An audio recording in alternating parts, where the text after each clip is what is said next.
fait, depuis toute petite, j'avais pas trop choisi.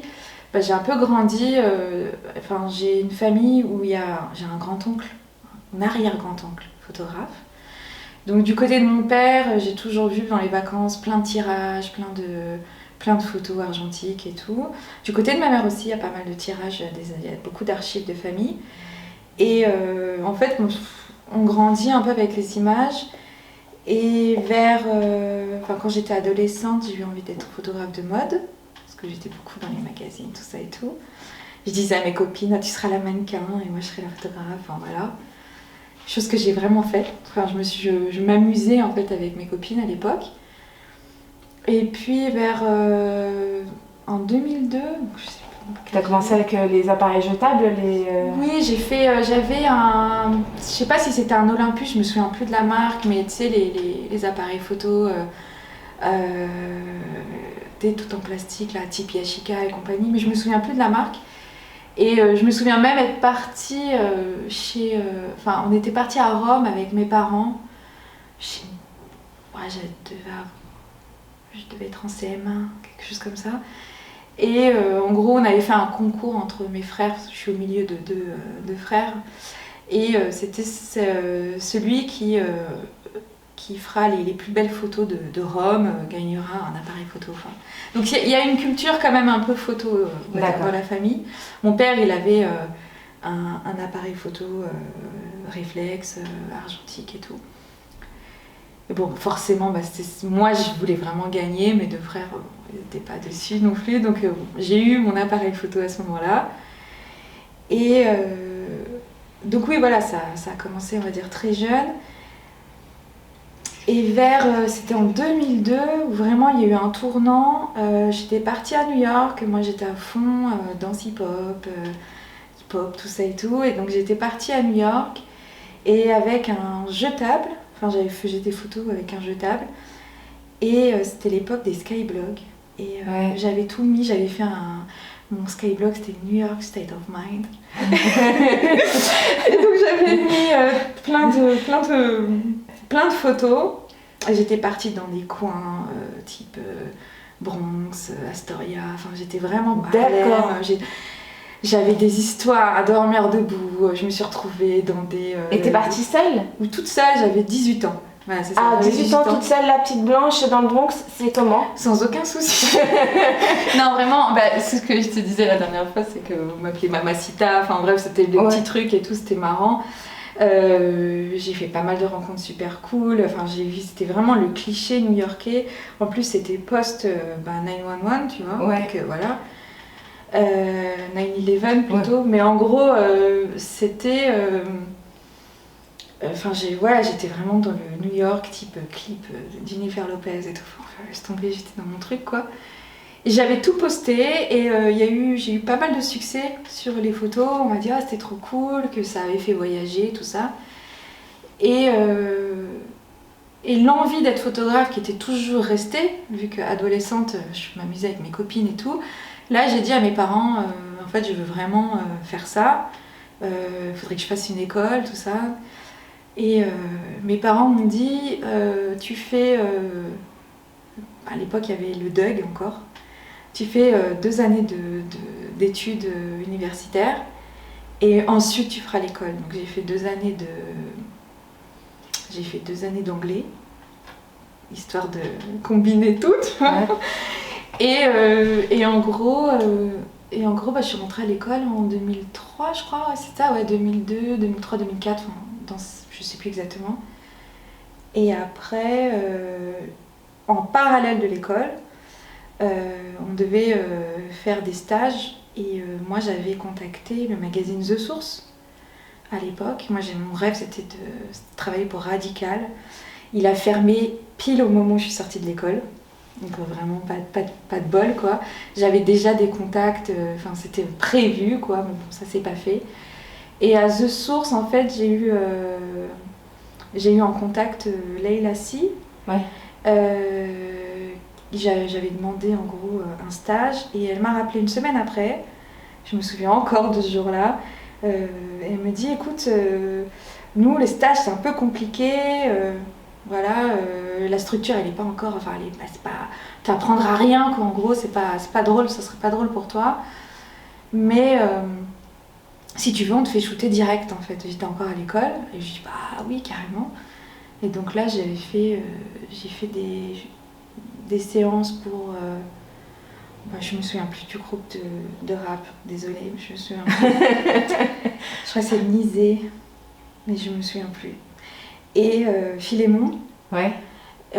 Voilà, en gros, elle m'avait demandé de prendre des rappeurs français en photo. Alors c'était plus ou moins concluant.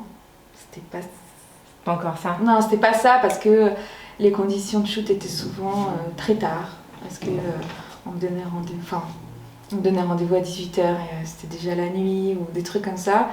Et donc en gros je me mettais un petit peu... Enfin j'avais fait ce que je pouvais quoi en gros. Mais, et après à ce moment-là j'avais rencontré donc, une fille qui s'appelait Lina à Honda. Et on s'était dit on va faire un binôme pour faire des piges en gros, journaliste et photo. Et donc là tout s'est enchaîné, on a eu... DJ Premier, Rihanna, enfin voilà, Adèle, et là après j'ai commencé à démarcher aussi les magazines directement. Voilà, ça c'est le début, tu m'as demandé pour le début. Ouais. Alors, c'est comme ça, quoi. Quand tu étais à New York, tu t'es pas fait des contacts ou t'as pas gardé des liens avec les gens que tu as rencontrés là-bas? En 2002, non. En 2002, non. J'étais à fond danse en fait, j'étais en stage immersif dans ça, j'avais oublié ça. Je faisais de la danse dans un studio à Broadway, le truc, tu sais, de Gillo, tout ça et compagnie. Ah oui, d'accord, donc t'étais pas du tout dans... Non, j'étais dans la danse, ouais, tu vois. d'accord. J'étais vraiment, je voulais danseuse hip-hop à l'époque. Donc la photo, c'était pas du tout encore, c'était juste comme ça, c'était récréatif en fait. C'était de la passion, mais c'était pas encore que je m'étais... Enfin, à part être photographe de mode, comme je t'expliquais, adolescente, non, moi j'étais partie sur la danse à ce moment-là. Ouais. Donc j'allais l'après-midi faire de la danse, enfin ça durait... c'était que danse en fait. Et donc j'ai pas gardé de contact, en tout cas en 2002. Et après je suis retournée en 2005, donc c'était juste après la fin de mon école. Et là je suis restée 3 mois, ou je sais plus, 1 mois, 3 mois, je sais plus. Et là oui, là j'avais fait des contacts. Et j'avais déjà des pré-contacts du magazine. En 2005 je shootais déjà. Donc j'étais partie avec déjà des contacts effectivement. D'accord, ok. Avec l'idée de shooter, de m'amuser. J'avais une copine qui était sur place.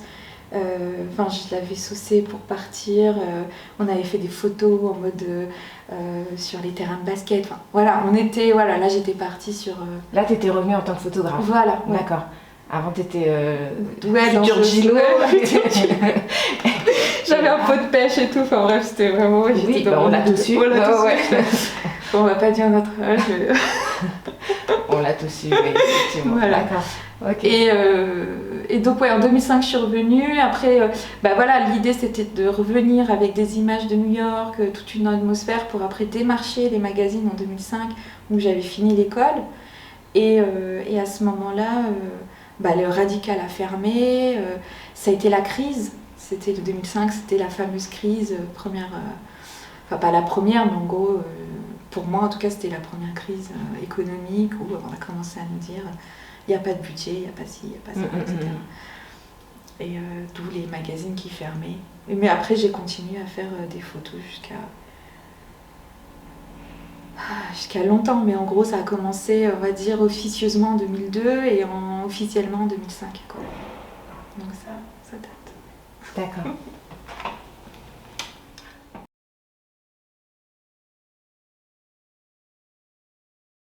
C'est pas simple, parce que tu peux imaginer que j'en ai plein du coup. Mais après, je me suis dit, voilà, je vais proposer plusieurs périodes. Donc là, la période de New York, c'est Lady Pink. Alors, Lady Pink, c'est la première graffeuse new-yorkaise, on pourrait presque dire au monde. Une fille du Queens, une vraie new-yorkaise, quoi, pour le coup. Genre, elle est née à New York, enfin voilà. et elle était toute jeune dans le film Wild Style. Donc c'est le genre de film dont je me nourrissais avant de partir à New York par exemple. Et en fait Lady Pink, j'étais super contente de pouvoir la rencontrer déjà parce que c'était une femme artiste. Et je suis allée jusqu'à chez elle à Astoria, dans le Queens.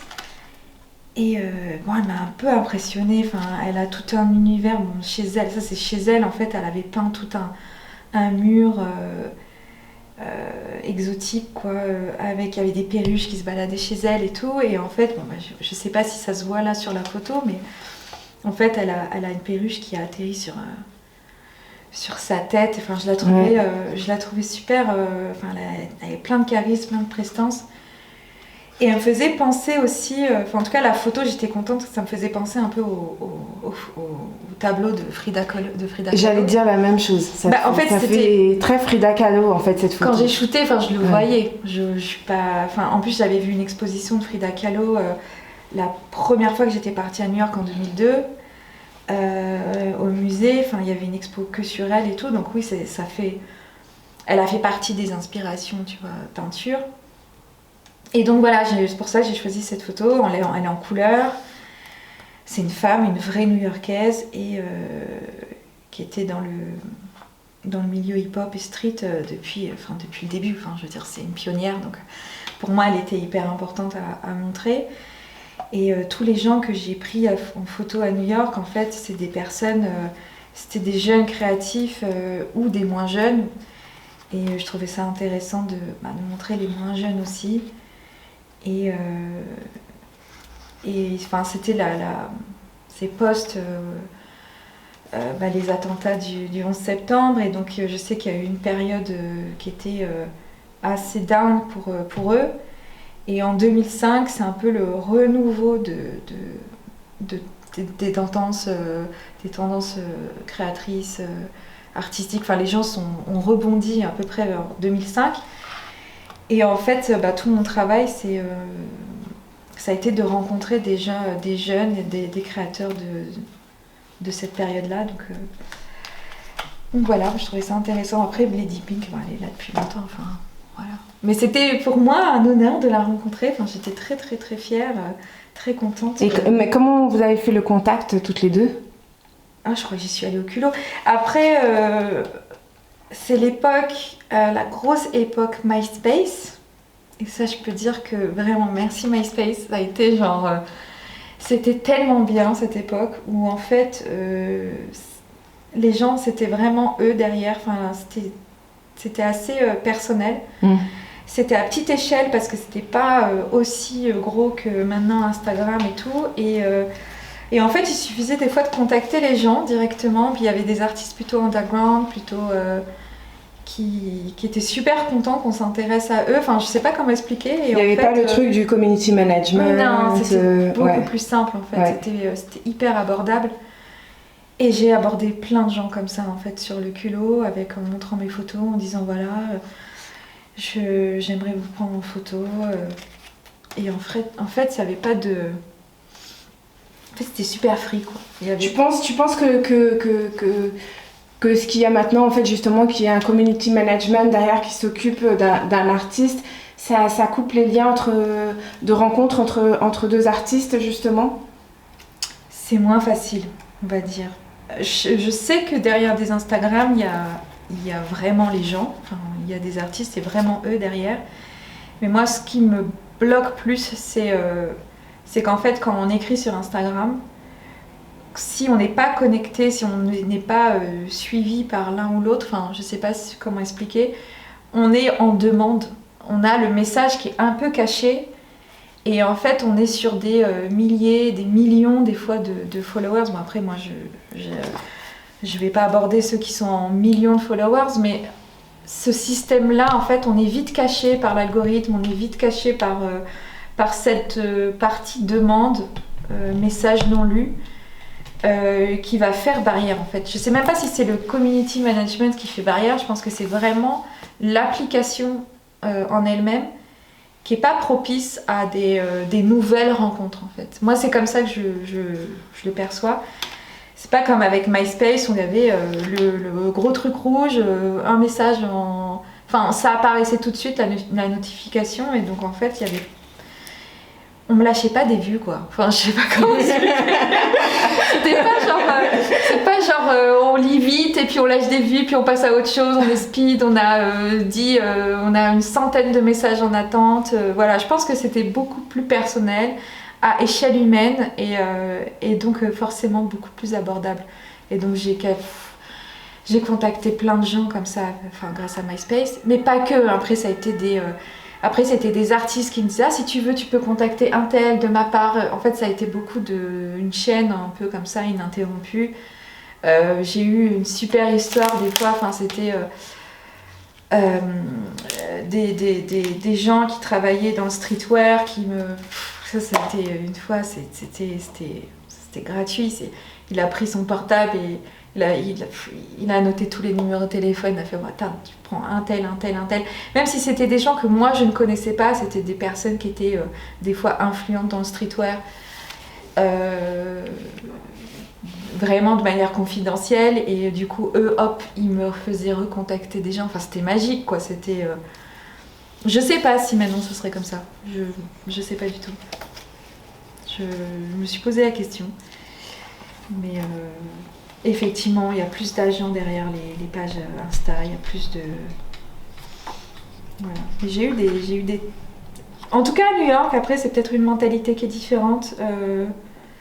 Sur New York, c'était hyper ping-pong, quoi. Genre, ah bah tiens, t'as un tel. Enfin, voilà. Et tu peux nous présenter la deuxième photo que tu as choisie? Alors la deuxième photo, c'est une autre période. Je l'ai fait exprès pour montrer que j'ai eu pas mal de périodes différentes. Après la période New York, j'ai eu la période in hétéro. Et ça va être... c'est cette photo que j'ai choisie. C'est Margot Lomberg que j'avais contactée. Est-ce que c'était MySpace encore? Non, Facebook. Ah ouais? Je sais plus. Alors, je sais plus comment je l'ai contactée. Je sais même. L'algorithme. En fait, non, parce que Facebook c'était avant 2012, ça avait rien à voir en fait. C'est pareil encore. C'est encore une autre. Ouais. Quand ça venait... Là, franchement, cette photo, elle date de. Lady Pink, c'est ma période New York, donc ça date de. Lady Pink, ça doit dater de 2007. Margot Lomberg, elle doit dater de 2009, peut-être. Je sais plus. Voilà, donc 2010. 2010, et je sais plus comment je l'ai contactée. Après, on avait bien échangé. On a fait plusieurs séances photo. On en a fait, je crois, 3 en tout. Elle avait un blog. J'ai dû la contacter sur son blog, en fait, directement. Alors, qui est cette personne? Alors, c'était une blogueuse, à la base, blog mode. D'accord. Une parisienne, qu'on voyait un peu sur les blogs. C'était la grande époque des blogueuses mode, où il y avait les blogs encore, mais c'était pas encore Instagram. Ouais. Et cette fille, elle a fini par... elle a toujours sa marque. Elle a monté une marque de par sa notoriété grandissante. Elle a monté une marque de vêtements. Et puis elle était assez... elle était assez atypique. Elle est d'origine... elle est mélangée. Elle est elle est très blonde, elle a les yeux très bleus translucides, les sourcils blonds, enfin c'est vraiment ses sourcils. Enfin moi je la trouvais assez fascinante.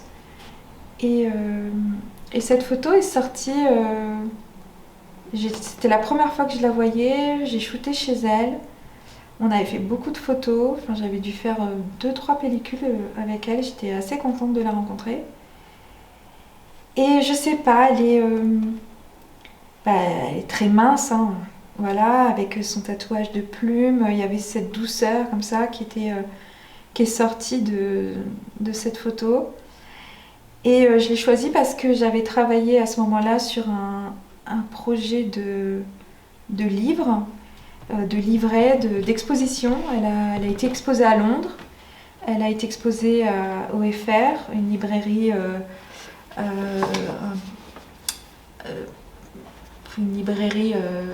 de photos en fait, vraiment axée art parce qu'elle fait aussi galerie. Et du coup ils l'ont aussi exposée au Palais de Tokyo. Donc voilà, j'étais quand même assez contente que cette photo elle tourne pas mal. Et elle a fait partie de toute une exposition de tout un livret qui s'appelait In Utero, parce que c'était inspiré de Nirvana, d'accord. Nirvana. J'allais poser la question. Si, en fait c'était des photos, c'était un projet intimiste où j'étais passée par... après là on peut en parler après de l'appareil photo, mais j'étais passée à un format carré et j'avais envie de sortir de tous les cadrages, tout ça, et d'aller vraiment dans l'intime des gens. Donc j'ai fait quand même pas mal de nus, j'ai fait des photos chez les personnes, des portraits assez rapprochés parce que l'appareil photo le permet. Et donc In Utero, ça vient d'un portrait, d'un autoportrait que j'ai fait de moi. La photo sort comme la fiche d'In Utero en fait. Je sais, la femme, c'est presque la même, enfin la silhouette est la même.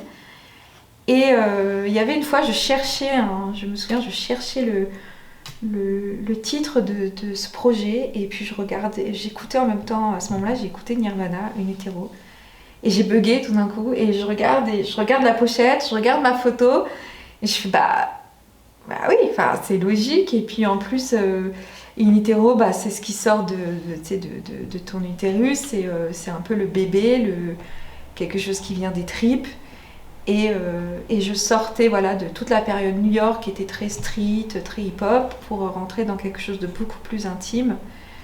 Et j'ai trouvé ça super logique. Et pour la petite anecdote, je trouve ça marrant, là j'y pense, j'ai fait l'exposition à une époque, j'allais refaire l'appartement dans lequel je vivais, et donc on avait tout vidé, et j'avais décidé de faire mon exposition dans mon appartement vide, donc vraiment de manière très intimiste. C'était à Paris, et donc c'était sur invitation avec... et puis il y a eu beaucoup de monde. Et donc j'avais mis les portraits comme ça sur les murs vides, nus. Et j'avais un voisin à ce moment-là, donc j'avais alerté tous mes voisins qu'il allait y avoir du monde, beaucoup de passages jusqu'à 22h, c'était la deadline. Et je souris, mais en fait c'est pas drôle du tout, mais en fait il y avait un monsieur au premier étage à l'époque qui était très malade, qui était très très très très malade. Et il était sous ambulateur en fait. Vraiment c'était vraiment pas drôle. C'était vraiment pour l'anecdote quoi. J'en parle parce qu'en plus ça a été rapporté dans Libération, parce que l'exposition a eu sa petite review dans Libération avec cette anecdote, qui est que en fait à 22h, la personne étant malade et était exaspérée par les va-et-vient des gens dans les cages d'escalier, est montée avec son déambulateur pour dire c'est bon, ça y est, c'est fini. Bon, en plus il a été assez caractériel, cette personne était assez... Et en fait là tout le monde a halluciné, parce que je rigole, parce qu'en fait c'est comme le clip de In Utero de Nirvana, de Air Chapet Box, où justement il y a une vieille personne en déambulateur et avec son assistance respiratoire. Et moi pareil, j'ai halluciné, je me suis dit mais qu'est-ce que c'est que ce truc, qu'est-ce qui se passe? Bon, c'est pas drôle du tout en soi, on a dérangé quelqu'un qui était malade, mais c'était en fait juste pour dire que le titre In Utero avait eu tout son sens à ce moment-là, tout était réuni, c'était très étrange. Donc voilà, donc cette photo en fait partie. Et elle a voyagé à Londres, et j'ai fait une expo à Londres de ce livret. Et est-ce que tu as eu des retombées après ? Des retombées, oui, je veux dire, mon travail a pas mal tourné, j'ai été exposée, j'ai travaillé. Enfin oui, les retombées, elles ont été dans le fait que j'ai continué, enfin voilà, je travaillais, il y avait des choses qui se passaient, oui. Après des retombées sur l'exposition, il y a des gens qui ont dit que oui, c'était super cool, qui se souviennent encore de cet épisode de ce monsieur. Non, mais ce que je veux dire, c'est que tu es exposée dans d'autres pays, tu es au Palais de Tokyo. Quand on en arrive là, quand on est une jeune fille qui était partie à New York pour être Jennifer Lopez, et que tu es exposée à Londres au Palais de Tokyo, quand une de tes photos, voilà... Est-ce que j'ai eu des retombées? Oui, je vois. Comme je t'ai dit, oui, j'ai travaillé. Ça m'a permis d'avoir une fluidité dans mon travail, de recevoir pas mal de messages, que ce soit sur les réseaux sociaux. Bon, à l'époque, il n'y avait pas Instagram. C'était l'époque Facebook, où oui, je sais que pour Facebook à l'époque, j'avais des milliers de paires d'amis, enfin à l'époque c'était les amis, et chose qui n'étaient pas forcément courantes, parce qu'à l'époque sur Facebook c'était pour les amis, entre guillemets. Donc oui, il y a eu une retombée de renommée, entre guillemets, je pense, et de travail facilité. Alors sur Londres, ça s'est très bien passé, j'ai eu des articles et tout, mais par contre c'était Londres, c'était, je sais plus c'est quoi le mot pour dire ça, mais c'était comment dire, les gens ne me connaissaient pas forcément à Londres, c'était pas, j'avais un public très soit new-yorkais, soit français, mais j'avais pas un public londonien à ce moment-là, donc pour moi ça a été, c'est une fille qui m'a connue par mon projet In Hetero, qui m'a connue de New York, qui habitait à Londres, enfin c'était une londonienne qui s'appelle Zeina, que j'ai pris en photo plein de fois, j'ai eu envie de montrer les photos. J'aurais pu choisir une photo de Zeina par exemple aussi, mais qui m'a dit moi j'aimerais t'exposer sur Londres. On a fait une exposition sur Brick Lane, en galerie Pignon sur Rue. Enfin, donc, c'est des choses qui n'auraient pas été possibles si effectivement ma renommée en France n'était pas... l'impact que ça a eu, le livret, n'avait pas eu cet impact. Enfin, je ne sais pas comment l'exprimer, mais en gros... Et tu as pu aller, par exemple, travailler un peu sur Londres, shooter des articles, des artistes anglais? J'ai eu non, envie. Jamais. Non, j'ai pas eu cette chance-là. La seule fois où j'ai shooté à Londres, c'était pour prendre DMX en photo. D'accord. Mais c'était une commande française. En fait, c'était une conférence de presse où 5 journalistes devaient partir interviewer DMX. On était logés dans un hôtel et en fait mon amie Lina, dont j'ai parlé au début, m'avait dit écoute, moi je peux pas y aller, si tu veux me remplacer, remplace-moi.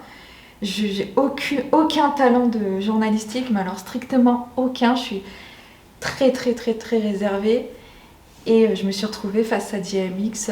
J'ai pas fait de photos, j'ai fait des photos pour le concert. Les photos elles sont pas top parce que c'était pas les meilleures conditions pour shooter en argentique. Mais l'interview de DMX, je crois que je m'en souviendrai toute ma vie. Enfin, voilà, mais... C'était assez comique parce que je lui ai posé une question, je sais même plus c'était quoi, et il m'a répondu par non, je crois, je sais même plus c'était quoi ma question. Et elle m'avait envoyé 3 questions sur le portable, c'était une catastrophe. Et il m'a répondu par non, par oui, non, non, oui. Et il m'a dit c'est bon, c'est fini. J'ai fait oui. Il m'a dit I love being interviewed by you. Enfin, tu vois, genre en mode super cool. Lui-même, il était content en fait d'avoir juste à répondre par oui et par non. Enfin, c'était une catastrophe. et il me dit I love being interviewed by you. Enfin, après, bref, voilà quoi. Je me suis retrouvée dans une. Il y a la fille qui a interviewé avant moi. S'est évanouie parce que c'était un aquarium, enfin c'était enfumé comme pas possible, faut dire ce qui était. Et elle a fait un malaise, ma fille juste devant moi. Moi je me suis retrouvée face à lui où voilà, ça a duré 5 minutes alors que j'avais le droit d'une demi-heure. Et non, c'était une catastrophe. Et il m'a dit, ouais, c'est bon, t'es ok? Bah ouais, je suis ok, pas de souci. Et puis je suis partie.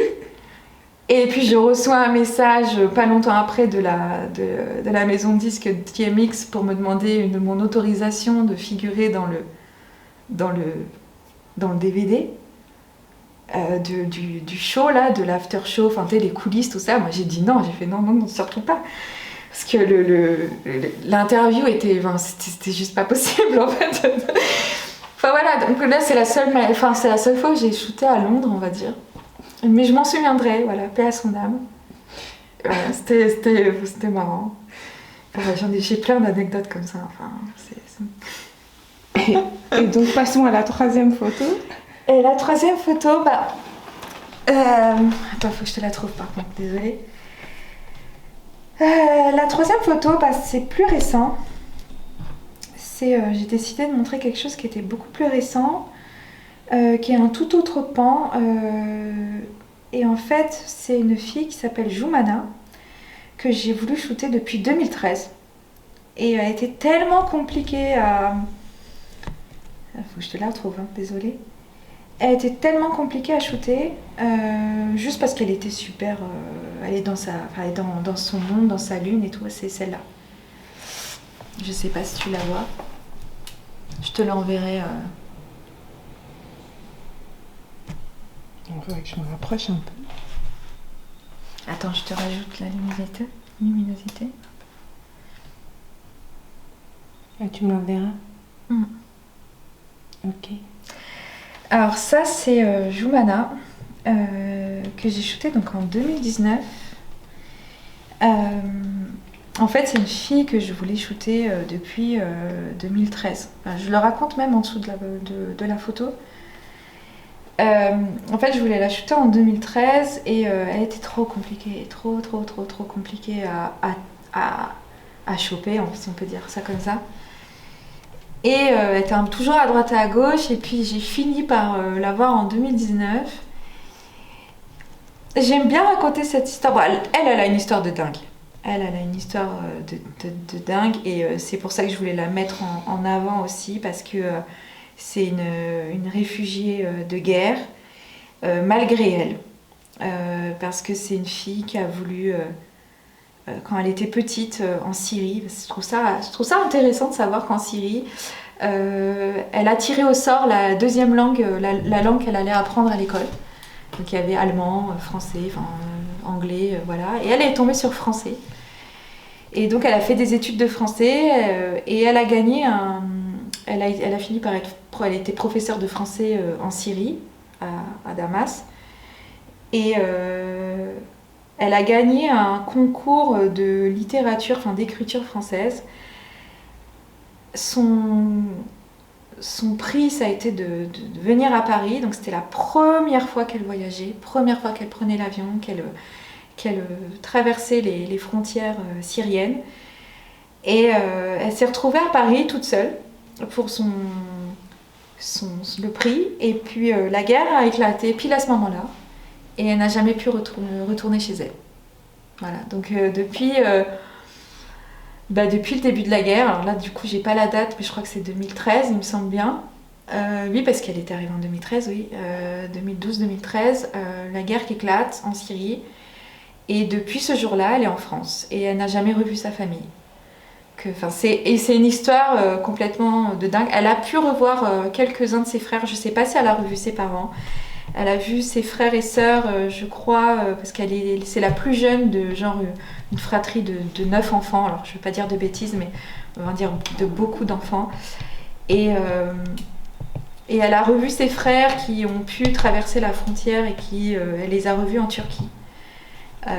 Mais ouais, c'est une histoire qui est quand même qui m'avait assez marquée. Je l'avais rencontrée, je l'avais rencontrée en 2013. Et je lui disais, mais moi j'aimerais trop te prendre en photo et tout. Bon, elle élucidait un petit peu à chaque fois la question.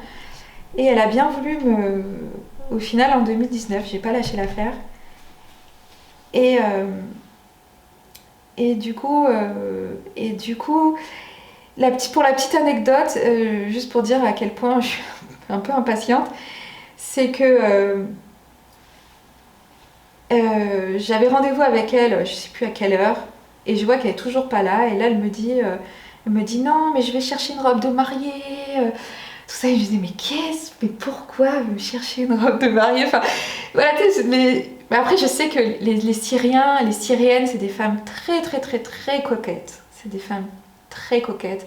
Quand elles sont en soirée, même entre femmes, elles sont sapées, mais genre, enfin, ça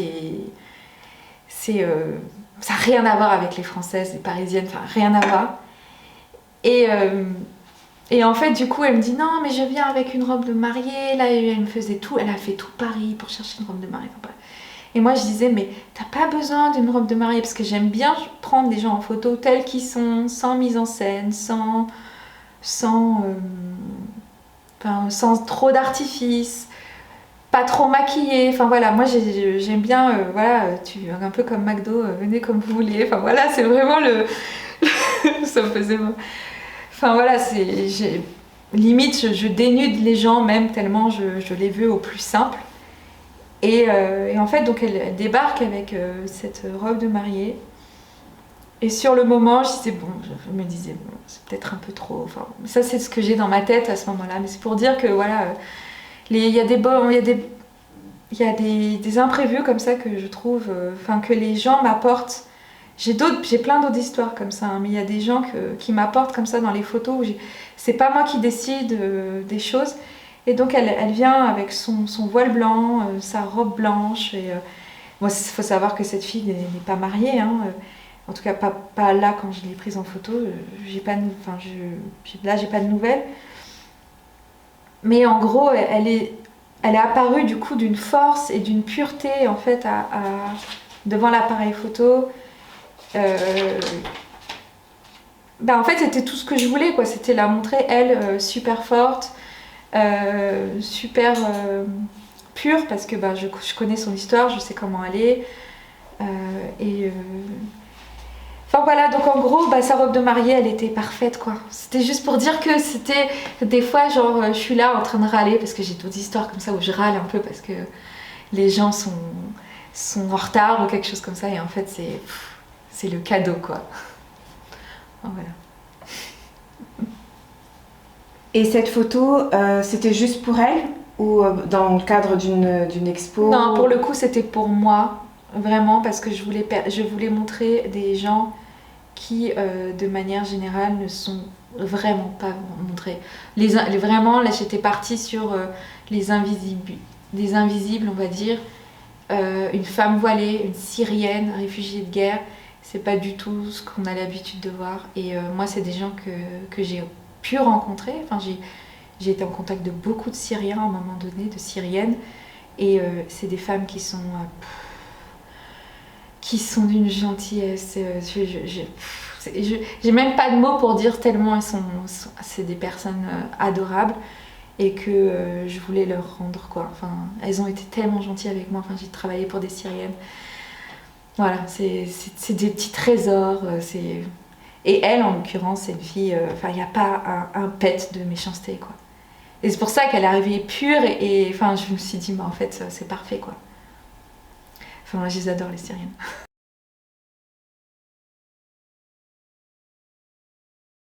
Alors là, c'est un Mamiya 645, ça veut dire que c'est un format, que la pellicule, que le négatif, en gros la photo sur le négatif fait 6 cm sur 4,5.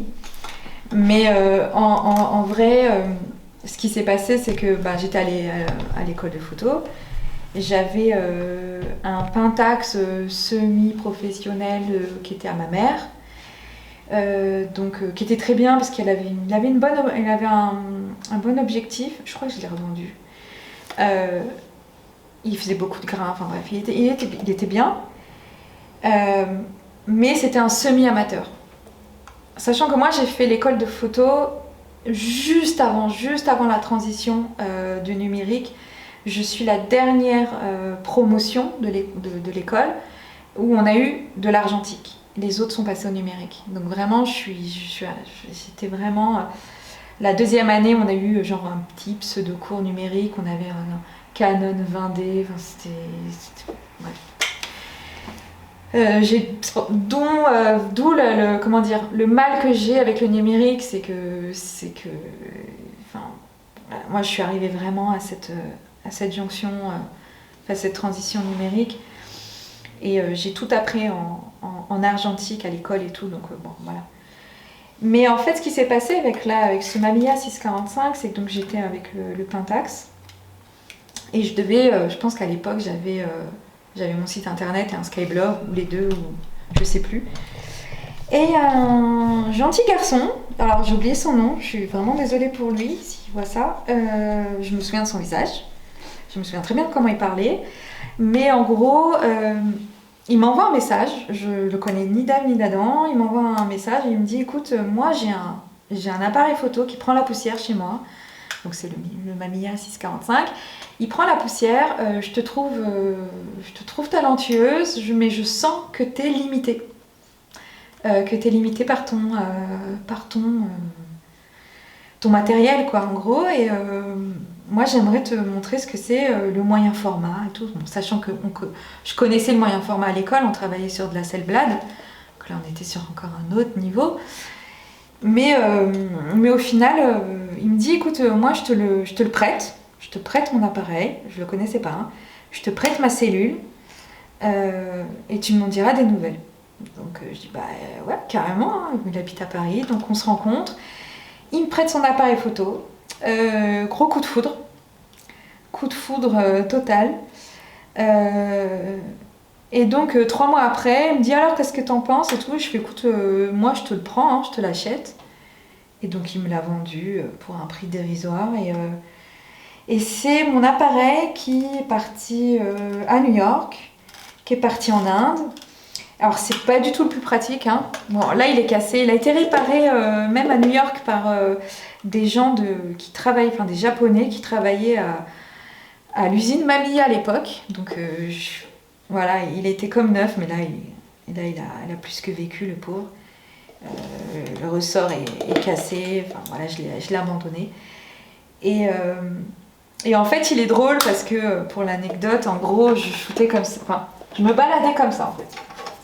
Dans la rue. C'était vraiment pas ce qu'il y avait de plus pratique. En gros, il était comme ça.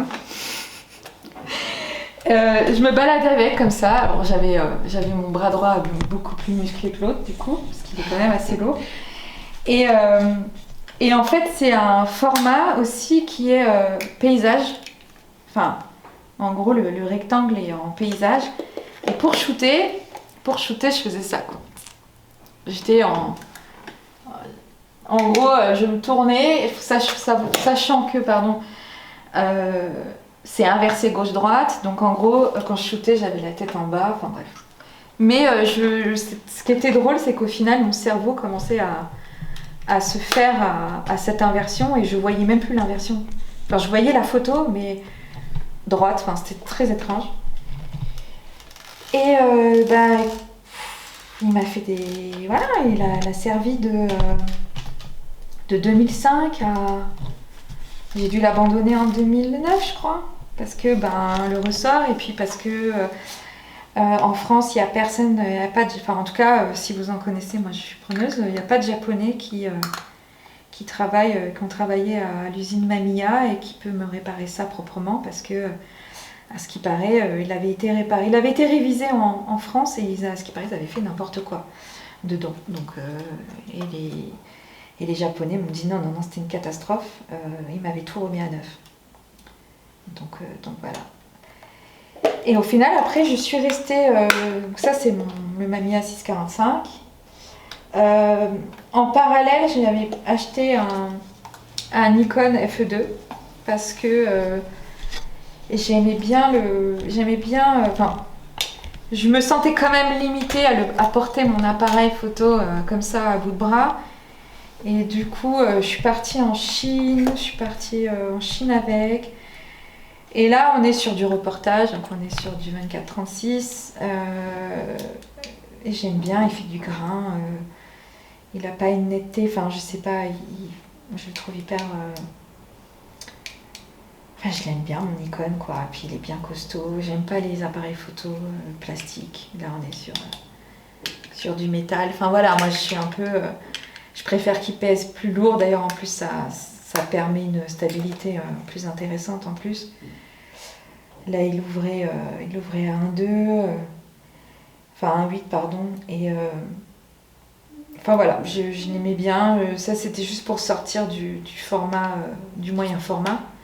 J'en avais un autre, mais il est cassé. Et, c'était un relais qui est parti à Chypre. Et c'était une visée télémétrique. Télémétrique, pour expliquer, c'est en fait, c'est pas réflexe, c'est pas le miroir. C'est qu'en fait, on est sur 2 images. Et pour faire la netteté, il faut qu'elles se superposent parfaitement, et c'est le principe du Leica. Et en fait, le relais 5G, je crois que j'avais, qui est tout petit, c'est un tout petit compact dans la poche. Enfin, je le trouvais tout mignon, et puis j'aimais beaucoup ce qu'il faisait aussi. J'étais très, mais il s'est cassé, et je crois le réparer coûte plus cher que l'appareil lui-même, donc en gros, c'était pas intéressant. Et ensuite, en 2009, quand celui-là commençait à me lâcher, en fait. Moi, je suis grande fan de Diane Arbus, de Richard Avedon, enfin des grands photographes new-yorkais, et dont autres, Irving Penn, enfin j'ai plein de noms, et même les photographes maliens, tout, enfin sont tous au format carré, et je me disais, moi aussi j'ai envie de faire du format carré. J'ai envie d'enlever les règles de cadrage, parce qu'au carré on est libre de faire pas vraiment ce qu'on veut, mais on va dire on est plus sur le format rectangulaire, donc forcément on n'est pas sur les mêmes règles. Et après moi je suis pas forcément les règles, c'est pas ça, mais je voulais une liberté, quelque chose de frontal, et de faire des portraits. Enfin tous les photographes que je voyais m'inspiraient beaucoup. Et donc du coup, j'aurais très bien pu m'acheter... Enfin non, j'aurais pas très bien pu m'acheter un Hasselblad. Dire comme ça fait bizarre, parce que c'est très très cher un Hasselblad. Mais j'avais envie de rester sur le Mamiya, en fait, parce que j'aime bien tout ce qui vient du Japon, tout simplement, et que le Mamiya 645 m'avait rendu bien service. Donc du coup, je suis partie sur le C330, qui est une belle bête, qui est très lourd. C'est un appareil studio, c'est pour ça que j'ai choisi aussi, parce que je voulais faire de la photo, comme j'expliquais, avec une hétéro plus intimiste, plus frontale, de me poser devant la personne, d'être vraiment face à cette personne-là, de ne pas être forcément sur des mises en scène. Donc voilà, pour moi c'était ce qu'il y avait... pour le coup, le Mami, celui-là, ça a été un choix, pas le 645 qui m'a été transmis, ouais. Voilà. Je l'ai pas choisi, au final c'était une très bonne chose. Et le C330, je l'ai choisi. Et depuis, je le lâche pas. J'en suis très très contente. Je shoote encore avec. Ça fait combien de temps que tu l'as ? Je l'ai acheté en 2009, il me semble. D'accord. Je l'ai acheté en 2009, donc voilà. Et je l'aime. Je sais pas quoi dire. Et j'aime trop le souffler. J'aime le fait que je puisse aller très très très très près. Et voilà. Bon, il ouvre à 2.8, mais c'est ce que j'aime dans celui-là. Il ouvre plus grand. Donc non, je suis très très très contente. Après, j'ai testé, j'ai hésité avec d'autres, mais j'étais à 2 doigts d'en acheter un autre il n'y a pas longtemps, et puis au final j'ai fait non, en fait il est très bien. Voilà. Et qu'est-ce que tu penses du retour de l'argentique ? Là, il y a un retour justement de l'argentique, notamment avec l'homographie. Je ne sais pas si j'ai... C'était il y a un moment déjà, la lomographie, puisque tout ce qui était Diane oui, voilà, ça, oui, j'en ai en plus, j'avais Olga, mais c'était il y a un moment. Oui, mais maintenant ça revient encore plus, parce que justement Kodak refait des... Ce que je trouve dommage, c'est super cool hein, que les gens soient à l'argentique et tout. Moi, je suis juste en train de faire le deuil de Fujifilm, de la Provia, voilà. Moi, je fais le deuil de ça parce que ça y est, c'est fini quoi. Et le monopole Kodak en couleur, c'est un peu compliqué ça. Après, c'est devenu, j'ai l'impression, voilà, mais ça l'a toujours été en fait. Donc, j'allais dire, c'est un hobby de luxe, parce que c'est le cas, hein, mais quand on regarde dans l'histoire de la photographie, les tout premiers, c'était des personnes c'était l'aristocratie, la bourgeoisie, au tout début, hein, qui faisait ça. Donc c'était quelque chose qui n'était pas accessible au grand public, c'était cher. Et puis c'est Kodak qui a démocratisé tout ça avec les films qu'on connaît là maintenant en fait. Mais là, il y a quand même une hausse de prix. Enfin, moi j'ai commencé en 2002, on va dire, vraiment. En 2005, professionnellement, on n'est plus du tout sur les mêmes prix. Hein. Je crois que ça a multiplié par, je ne vais pas dire de bêtises, mais au moins par 3. Hein. Un film moyen format à l'époque, je devais le payer, déjà avec l'arrivée de l'euro, ça a été quelque chose. Et je payais 3 € le film. Là, sur la Kodak, je ne vais pas dire de bêtises, mais j'en trouve à 15 €. Donc, voilà, là, on est sur un autre. Mais moi, je trouve ça super bien qu'on continue à faire de l'argentique. Je me suis posé la question à savoir est-ce que je devais aller voir du côté du numérique. Et pour l'instant, j'ai pas encore sauté le pas parce que c'est un investissement. Enfin, je veux dire, ça demande aussi d'avoir du bon matériel. Et surtout, pour revenir à mes anciens appareils, là j'ai une visée poitrine et que je trouve pas en numérique. Voilà, je shoot comme ça. Ça me permet de ne pas être frontale à la personne. La personne, elle se donne plus facilement parce qu'elle va être moins timide, va moins se sentir comme ça observée. Et c'est une autre manière de shooter, même de cadrer. Et c'est pas le même angle de vue. Et le réflexe en soi, bon, à part les voyages, pour le portrait, j'ai beaucoup de mal. Là, avec cet appareil photo, je ne fais pas de portrait. On est sur le Nikon, je suis sur du reportage en fait, et j'ai beaucoup de mal à me dire je vais faire un portrait.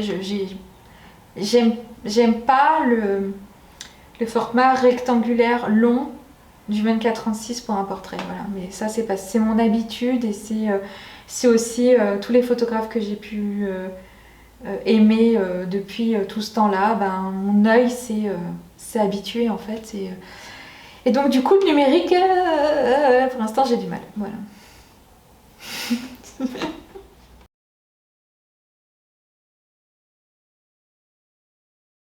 Ça, c'est mon amie Julia de Berlin, qui a un coup incroyable.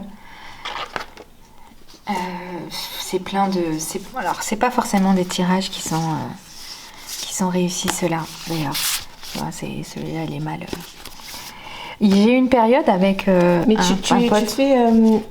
Tu faisais aussi... c'est jamais toi qui as fait comment ça s'appelle le développement? Alors le développement, non.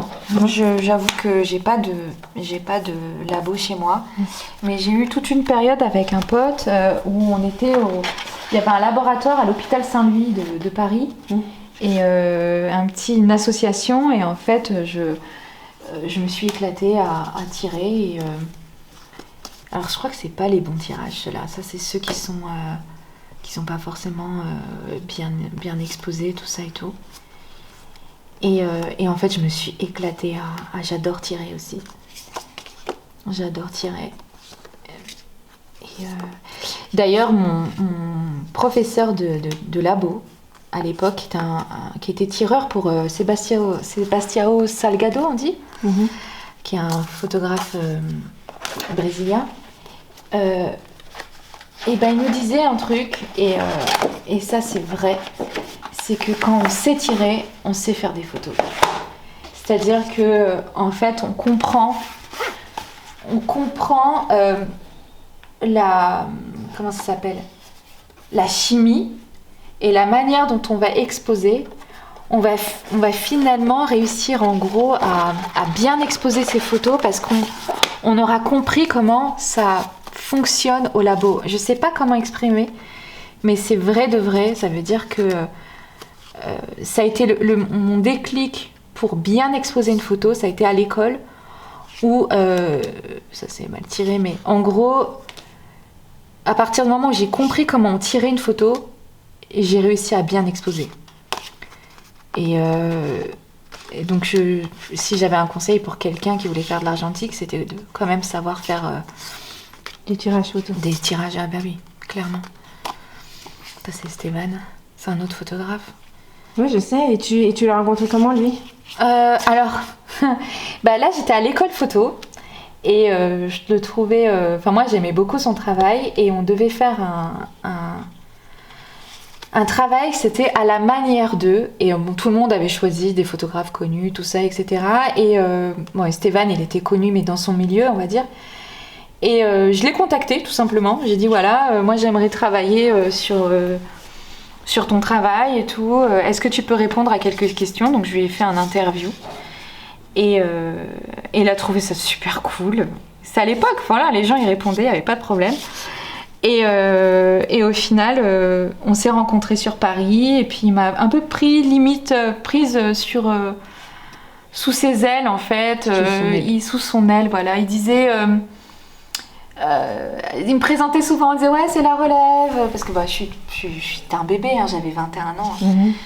Et du coup voilà, là je l'ai pris en photo. Enfin, je pense avoir rencontré vraiment de manière intime, on va dire ça. Bon, c'est pas forcément des meilleurs tirages, mais en gros, pour montrer un peu. Et voilà, et Stéphane.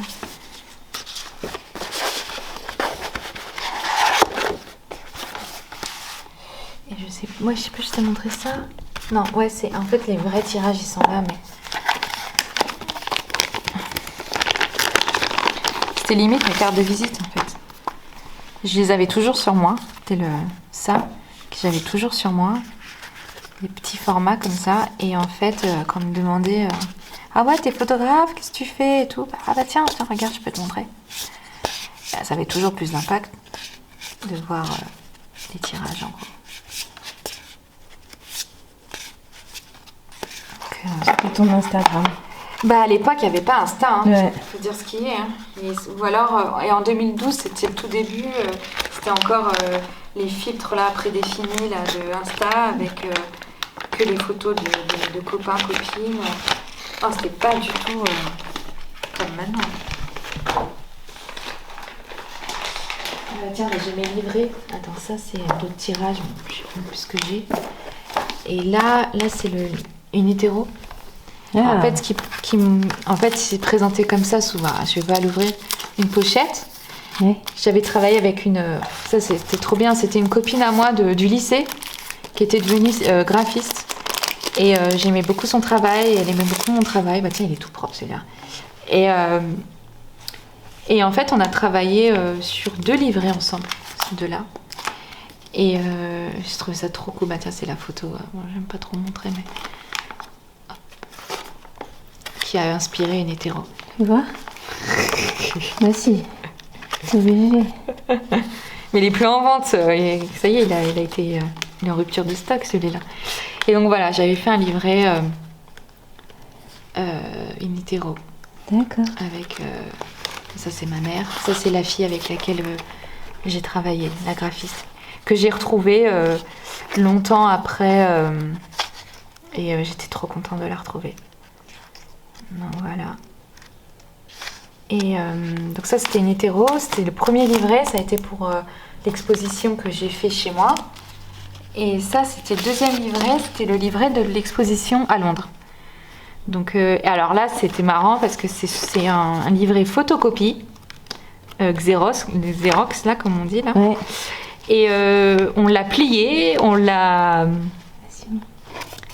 tout plié, tout est fait main. Et parce que Élise, c'est Élise de Ternikovski, la graphiste. Elle était extra, elle était hyper investie et tout.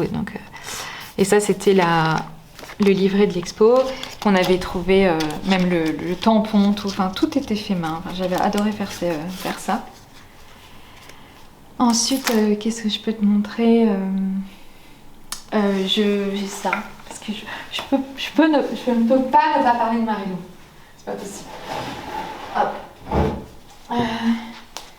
Et ça, c'est un travail que j'ai fait avec une très bonne copine à l'époque. Ouais, The Block. Et qui était une fille que j'avais rencontrée à New York, mais une Française. Un gros coup de cœur, je lui avais dit t'es le soleil de ma vie. Tu étais le soleil de New York. Et en fait on s'est vraiment comment dire, c'était vraiment ma pote. Et en fait en gros elle faisait des dessins, j'adorais son style, j'étais fan. Et du coup on s'était dit viens on va faire un truc dessin et photo. Et en plus, c'est des moments où j'étais avec elle à New York, en fait. Elle dessinait sur le moment, en fait. Moi, j'adore son style. Et elle a tout fait main. Et il y a 3 exemplaires, il me semble. Elle en a un, j'en ai un. Et il y a quelqu'un qui l'a acheté. Qui a acheté un exemplaire. Et je l'adore. Ça fait partie Enfin, ça vient d'une photo de moi. Après, ce qui est cool, c'est que voilà, on avait ça aussi, on était ensemble quand. Ah, c'est cartonné en plus. Ah oui, non, mais c'était super bien fait, quoi. Là, je suis un peu dégoûtée parce que je viens de le. Mais c'est pas. Ça, c'est les soirées, on était ensemble. Enfin, c'est ça aussi, Central Park. Non, mais c'était. Il est génial, ce livre. Voilà. Bon, mis à part que cette fille est géniale aussi. Enfin, je veux dire. Voilà, Marilou Chabert. Et voilà. Ça, c'est pour moi. Et je sais pas ce que je peux te montrer d'autre. J'avais le livret, j'ai The Block. J'ai le livre de New York. Donc ça, c'est ma bague. C'est parti du papier de la bague que j'avais fait faire. Parce que j'ai fait plusieurs essais. J'avais fait plusieurs essais. Je sais pas où il est. Et donc ça, c'est un prototype de livre. Mais ce que je me dis, c'est qu'il va prendre d'autant plus de valeur avec les années qui vont passer. Parce que ça sera vraiment un témoignage d'une certaine époque de post-attentat. C'est 2005-2008. C'est que des créatifs et des gens un peu... C'est un peu genre les hit girls, les hit boys de l'époque. Des personnes qui ont décédé depuis. Enfin, Ricky Powell qui était un photographe des années 80, de toute l'époque de la scène, Andy Warhol et compagnie. Enfin voilà. Les Deeping dont j'ai parlé tout à l'heure. Il y a des auteurs, des autrices, des gens de quartier, enfin Masta Ace. Et elle aussi, elle travaille pour Vogue, il me semble, Kioma Nadi. Et lui, c'est un des premiers graffeurs de New York, Chino. Lui, il est décédé, c'était un skater. Adam. Et enfin voilà, j'ai des. Après, c'est pas forcément la version définitive du tout, parce que ça, ce sont des scans de planches contact. C'est-à-dire, c'est pas du tout des tirages, c'est pas de bonne qualité. Enfin, je sais pas, ça se voit quoi. C'est des scans de planches contact. Et ça me permettait juste de voir un peu où est-ce que j'en étais. On voit que c'est pas... Ouais, ce serait en fait un projet à venir, quoi. Si quelqu'un... s'il y a un éditeur qui veut travailler votre projet. Ouais. Mais voilà, en gros, c'est un projet que j'avais d'ailleurs avec un graphiste un ami graphiste, c'était de travailler, et, sachant que ça a presque, enfin là on est en 2023 bientôt, ça a presque 20 ans, voire enfin 15, une quinzaine d'années, ça va commencer à prendre de la valeur, et de devoir de retravailler dessus vraiment, et de faire un editing, et de scanner les photos, enfin voilà, d'avoir vraiment la qualité, et d'en faire un vrai livre. Mais il y a tellement de photos que c'est vrai que l'editing est difficile. Donc voilà, mais j'avais fait plein d'essais, hein. C'est un projet que j'ai fait sur la durée. Je sais pas où est-ce qu'ils sont les autres. Ça va être en dessous. Là. Ah, tu vas pour te dire, il y a eu plusieurs essais. En plus, c'était... là, c'est moi qui ai écrit, tu vois. Enfin, c'était vieux. Ça, c'était les premiers... Je crois que c'était la première année. Et voilà, on voit que c'est le scan du négatif. Mais il y a des photos qui sont sorties, des photos qui sont entre-temps que j'avais prises. Je me demandais est-ce que j'écris, est-ce que j'écris pas. Enfin, c'est en cours, on va dire. Enfin, en tout cas, c'est là. Et forte chance qu'un jour... Après, je pense que ce serait bien les photos avec un... Avec des histoires ? Oui, avec ton histoire, et aussi quelqu'un qui De connaît New York ? l'histoire. Oui, ou quelqu'un qui connaît Celui-là, il fait longtemps que la j'ai photo fait. de Bobito. Tu veux Bobito, ouais. Ouais, elle est bien. Bon, il était dégoûté parce qu'il s'était pas rasé. Ah ouais? Il m'a dit, si j'avais su, je me serais rasée. Elle est bien, elle est bien. Mais après, Adorable, hein, Bobito. Hein. On s'est retrouvés à 7h du matin dans Harlem pour la voir et qu'il n'y ait personne et tout. Bobito, je l'ai eu de par voilà, quelqu'un d'autre, etc. etc. Enfin, c'était... Non, mais enfin, tu vois, comme tu dis toi-même, tu sais, tu racontes une histoire, c'est historique ce que tu mets là-dedans aussi. Donc, tu vois, il y a une histoire, quoi. C'est pas juste des photos. Non, c'est ça, c'est que j'aimerais pouvoir même faire écrire des textes, pouvoir recontacter certaines personnes. Vashti, enfin, je veux dire, c'est des personnes maintenant qui sont... Santo Gold, c'est... Bon, à l'époque, je crois que c'est Santi Gold qu'on doit dire maintenant. Et à l'époque, elle n'était pas du tout connue. C'est ça le pire, en fait. C'est que j'ai eu des personnes... Ça date de 2007. En 2007, elle faisait des scènes dans New York, dans les bars.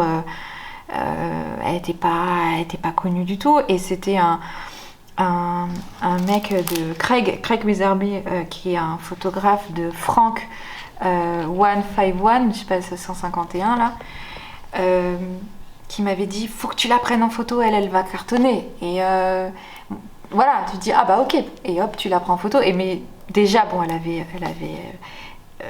elle donnait plaisir à prendre en photo, avec son style, tout ça, etc. Mais un an après, elle a explosé. Enfin, donc, il y a pas mal d'histoires comme ça, de personnes que je pourrais recontacter parce que, il y a des gens comme ça que j'ai pas... qui ont cartonné après coup. Il y a des personnes qui ont décédé, malheureusement. Mais je peux essayer de recontacter certaines personnes sans problème. Attends, j'ai vu quelqu'un là. Vas-y, tourne. Doucement. Doucement. Il y avait un couple là. Un couple ? Ouais. Elle ? Lui. Alors pour le coup, c'était la fille que je connaissais qui faisait partie c'était l'époque du streetwear où tout le monde lançait sa marque de streetwear. Ouais. Et elle faisait partie des Brown Babies à Los Angeles. Et elle vivait à New York avec son mec. Et en fait, elle m'a demandé je l'ai prise en photo toute seule et elle m'a demandé de la prendre en photo avec lui. Alors du coup, je serais incapable je me souviens plus du tout du nom de son copain. Ça doit se retrouver, mais ouais, pour le coup là, je peux pas te dire. C'était Maria, qui était adorable d'ailleurs, de Brown Babies. Elles avaient repris le logo du Wu-Tang, en fait elles avaient détourné le logo du Wu-Tang. Elle se voulait un peu chula, tu sais. Je sais pas si tu Ouais, vois. ouais. Et, c'était l'époque où il y avait une grosse effervescence de streetwear tout le monde faisait sa petite marque de streetwear et puis il y en a qui ont plus cartonné que d'autres. Lui, il a travaillé pour Nike, il me semble. Mike 16, mais je sais plus. Il faudrait que je regarde tout ce qui. Enfin, ça date tellement que voilà. Elle, c'est mon amie Jules qui fait des bijoux jusqu'à maintenant, qui s'appelle B Jules, qui fait du luxe maintenant, qui a commencé en street. Commencé par faire des bagues justement comme ça, et c'est parce que j'avais une bague comme ça que un rappeur new-yorkais m'a dit ah mais j'ai ma copine qui s'appelle Bee Jules, tu devrais la rencontrer, elle fait des bagues comme ça, etc. Un peu comme Anjuna dont on parlait la dernière fois. Et elle avait commencé comme ça. Moi, elle est partie sur du luxe. Enfin, ça fait un moment qu'elle fait du luxe, mais je l'ai vue grandir, tout ça. Enfin, c'était génial. Enfin, et voilà quoi. Après, il y a des gens que j'ai pas pu avoir. Après, voilà quoi. Mais